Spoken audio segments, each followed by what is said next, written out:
Coping with stress. You're listening to Channel Optimistic Effect, and I am Joseph King. At some point in our lives, most of us have had to deal with stress. In fact, most of us still do have stress on a regular basis. How often that stress affects you can depend on your past events, current events, even future events. Your family situation and your occupation are common sources of that stress. And we all handle that stress in different ways. My goal today is to teach you how to turn that stress level down and turn negative events into the most positive outcome possible in 5 steps, believe it or not. I recommend writing this down if you are not driving or operating heavy machinery. I'm going to give you the steps, and then we're going to walk through an example of how to use these steps so that you can apply them to your everyday life. The first step is the event. What happened that has created the negativity or stressful situation? And second, what thoughts come to mind? Or how do you interpret the situation? Third, what are the consequences of your actions or other people's actions that you take in response to this situation? Think it through.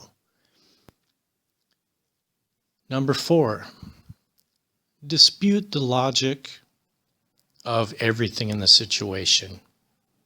Ask yourself, is this directed at me? Does it make sense? Is it my fault? And if so, are they correct? Okay. 5th, establish a goal or a plan of action. Basically, step 5 is finding that solution. Okay, now that we have the 5 steps, we're going to go through these steps one at a time. So let's say, for example, your spouse or partner tells you just 20 minutes before you leave for work that they need the car for the day because the other one is in the repair shop. And they want the car that you normally drive to work. And since you also carpool, you have some other people waiting for you as well. So understandably, your first thought will be some frustration. And you may want to argue with the other person on why you can't have your car and why didn't they tell you the night before. So it's an understandable question, but these kinds of things can be resolved without fighting, violence, or insults. Emotionally charged insults or comments are not going to solve the problem. So, okay, we've gone just through steps 1, 2, and 3. The stressful event is not having the car available for work. The second, the thoughts are frustrating and the stress level has already risen. The consequence of arguing or any other emotionally charged insults we know are not going to help the situation. It's going to start a bad morning, and it's not going to help the relationship. So now let's dispute the facts.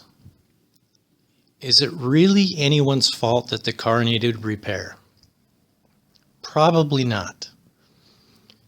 And also, could your spouse or partner have warned you the day before or the night before? Well, normally we would think, yes, they probably could have. But after talking, you find out that your spouse or partner received an email during the night about a job interview the next day, but it went to the spam folder so it wasn't received right away. So here we have gone through some calm discussion and found out what the problem is. So now we need to find a solution. Okay, we need to get to work. We have coworkers that are waiting for us to pick them up. Okay, so everyone could take taxis, kind of expensive. The solution that I would recommend is that you immediately call all of your coworkers, inform them of the situation, and see who can cover for everyone's ride today. Hopefully that works, because that's the simplest solution and the least expensive. And you can leave the house on your way to work and hopefully not be frustrated anymore. So this is just one example, but you have the 5 steps. And they can be used in everyday life situations for just about anything. And also remember, the energy and time that you spend being angry or fighting is the energy that can be used for finding a solution to whatever the problem you may have. If you want to see more videos, you can find them at Optimistic Effect on my YouTube page, and also on my webpage at optimisticeffect.com. Thanks for listening today. I am Joseph King. Stay positive.